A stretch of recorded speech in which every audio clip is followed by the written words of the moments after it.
If you have several clips and want to combine them into one video, you might think HandBrake can do the job. As a free open-source video transcoder trusted by millions, it's excellent for converting videos to formats like MP4 or MKV and for compressing videos with high quality, but can it really? The straight answer is no. This feature simply doesn't exist in HandBrake. This limitation is clearly stated in HandBrake's official documentation. HandBrake is designed for transcoding, not video editing or joining clips. So how do you merge videos easily? Here are 5 beginner-friendly free options.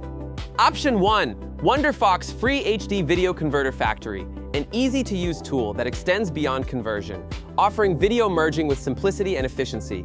It supports a wide range of output formats and ensures the quality is maintained. Option 2. Free Video Joiner. As its name implies, it's a straightforward tool designed solely for joining videos. Free Video Joiner is perfect for users seeking a lightweight merging solution. Option 3. Lossless Cut. A lightweight tool designed for cutting and trimming, but also supports merging. It's great for lossless video joining without re-encoding. Make sure all files are with identical parameters like frame rate, resolution, etc. Option 4. Clipchamp. A user-friendly, web-based video editor developed by Microsoft. It is now the default video editing app for Windows 11, making the video merging accessible to everyone. If you often work with video clips and want a simple solution, these free tools will save you time and frustration, so that's it. If you found this helpful, be sure to like, comment, and subscribe for more quick video tips. See you next time.